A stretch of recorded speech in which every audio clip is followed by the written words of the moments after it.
Hello बच्चों। चलिए प्रश्न को समझते हैं। किसी केश नली में जल 8 सेमी ऊंचा चढ़ता है। यदि केश नली को ऊर्ध्व से 45 डिग्री झुका दिया जाए तो जल की ऊर्ध्व ऊंचाई बताइए। केश नली की कितनी लंबाई में जल होगा? यदि केश नली की लंबाई 4 सेमी कर दी जाए तो उसे ऊर्ध्व जल में खड़ा किया जाए तो जल की स्थिति क्या स्थिति होगी?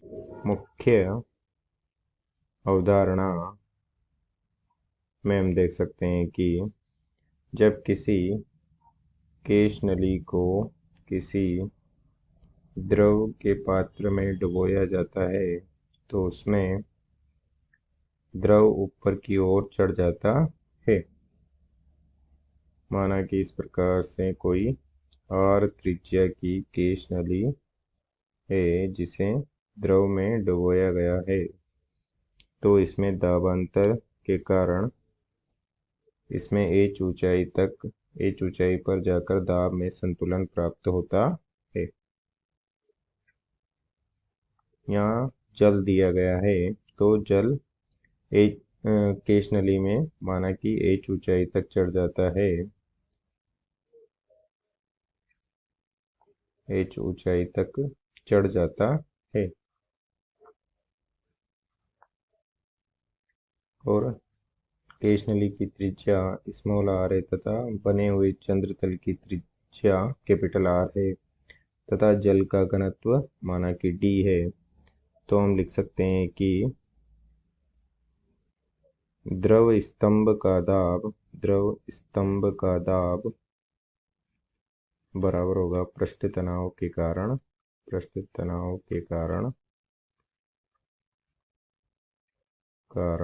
दाब के, जो कि हो जाएगा एच गुणा डी गुणा जी बराबर हो जाएगा 2t बटे कैपिटल आर, जहाँ कैपिटल आर अवतल चंद्र तल की त्रिज्या है, जिसके लिए होता है स्मॉल आर बटे कोस थीटा, जहाँ थीटा इस प्रकार से द्रव ठोस सतह के लिए स्पर्श कोण है तथा स्मॉल आर केश नली की त्रिज्या है। तो इससे हम लिख सकते हैं,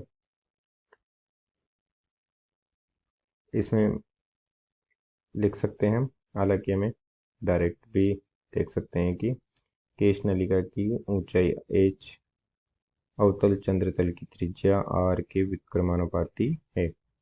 h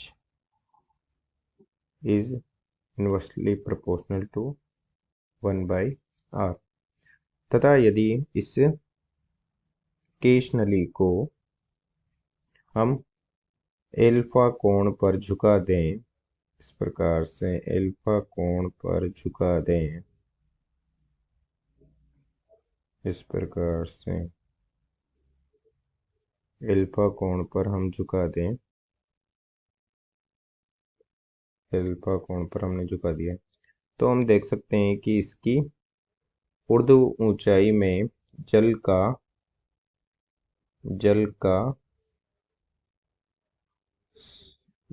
का स्तर समान बना रहेगा, परंतु इसकी तिर्यक लंबाई बढ़ जाती है।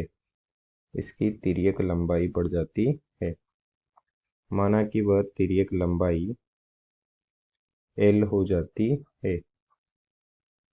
L हो जाती है तो हम लिख सकते हैं कि H बराबर हो जाता है L कोस एल्फा, या L बराबर हो जाएगा H बटे कोस एल्फा।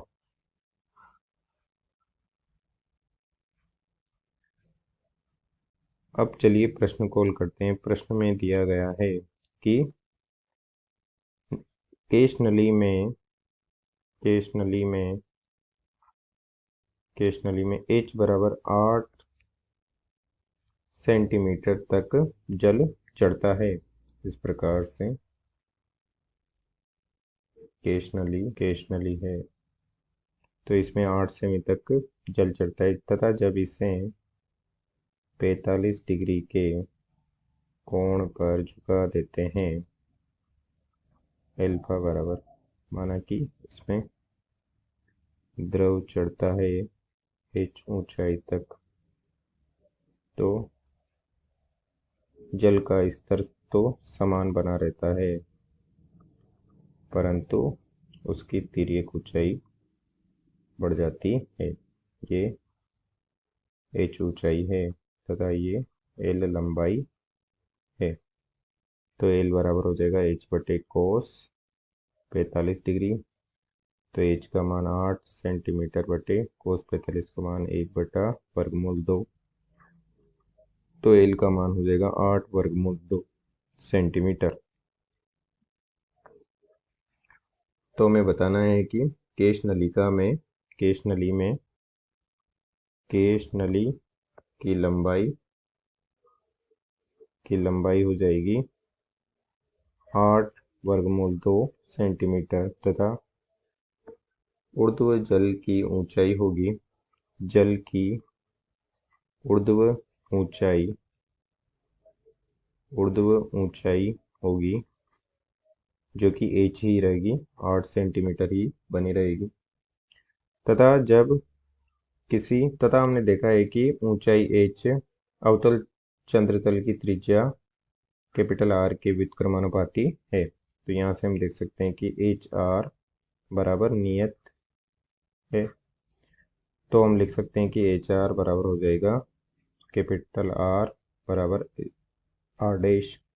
जब हम h बराबर 8 सेंटीमीटर हमें दिया गया है, h बराबर 8 सेंटीमीटर, तो यदि हम l बराबर 4 सेंटीमीटर कर देते हैं तो जल की स्थिति में क्या होगा, तो हम इसमें मान रख देंगे 8 गुणा R बराबर 4 गुणा R डैश, तो R डैश बराबर हमें प्राप्त हो जाएगा 2R।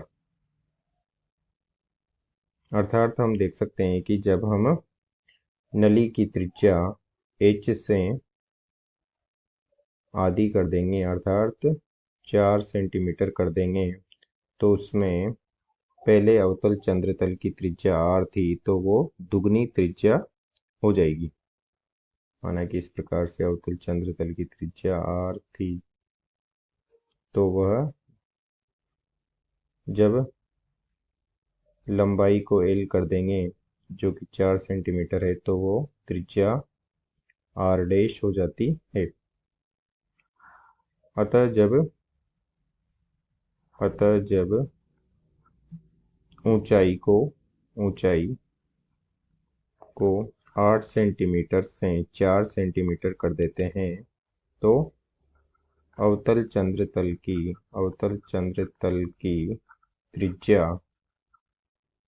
त्रिज्या दोगुनी हो जाती है, दोगुनी हो जाती है। अतः दिए गए प्रश्न के सभी प्रश्नों का उत्तर हमने दे दिया है। आशा करते हैं आपको समझ में आया होगा। धन्यवाद।